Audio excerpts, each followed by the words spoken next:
So many of us live our whole lives comparing our results to other people's results, comparing our anything and everything. On some level, it's like, oh, whether it be, the obvious ones are the financial success and the job security and the size of your house and the car, a lot of very material things.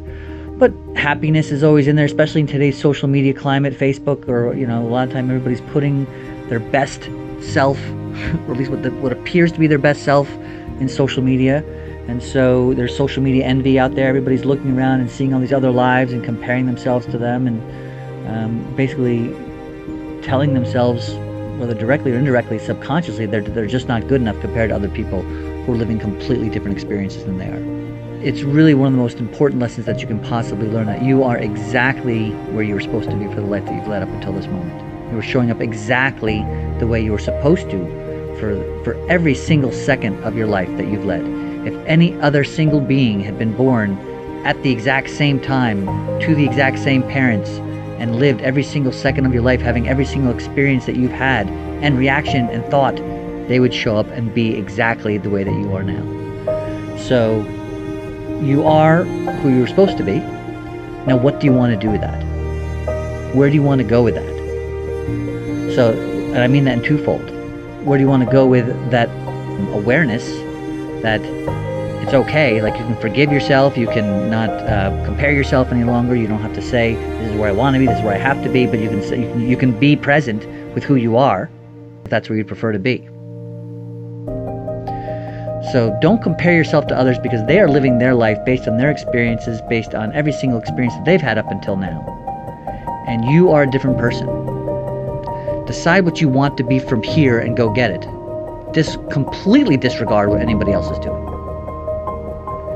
Every single second is an opportunity for you to decide who you want to be and how you want to show up. If you spend those seconds looking at other people in comparison and judging yourself based on somebody else's completely different experience, you're wasting that time that you could be spending focusing on who you want to be and how you want to move forward and what you want to accomplish and where you'd prefer to be in any area of your life.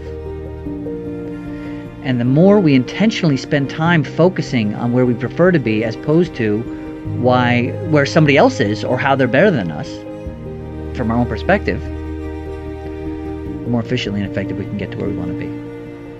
The silly part is it's obvious, like it seems obvious, okay, well that makes sense, but for whatever reason we don't do it, right? Our nature is to go to comparison.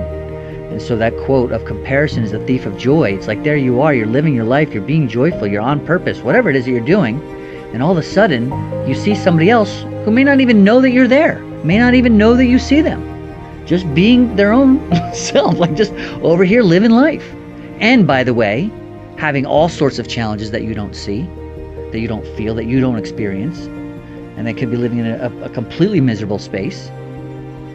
And so here we are, we watch this person come into our sphere for whatever reason, and we see their existence and how they exist, and all of a sudden our joy is stolen because we want to be them. Or not, it's not even that we want to be them, we're just not good enough. We're comparing ourselves to them as if not good enough. We're judging ourselves. All of a sudden we're welcoming judgment into our life about ourselves for no other reason except for that somebody else, we became aware of somebody else's experience from our own perspective, which is probably incorrect anyway. So all of a sudden your joy is stolen. Comparison, it's immediately the thief of joy. And the interesting thing is that you are the one who's creating it. You are the one who creates the comparison. In my book, Be Patient, Be Present, Be Joyful, the prologue is all about being aware that you are a creator. You are creating, right now I'm creating a person recording an audio blog. You are creating a person listening to one. And so when you create comparison by comparing yourself to anybody, you are essentially creating a vacuum for joy. In any case, comparison is a thief of joy. Stop comparing yourself to people. They haven't lived your life, and you haven't lived theirs. It's a waste of your time, and it doesn't serve either one of you. Comparison is a thief of joy. Instead of comparing, choose to be who you want to be. Spend that exact same time focusing on the direction that you want to go and imagining yourself in the space that you want to be.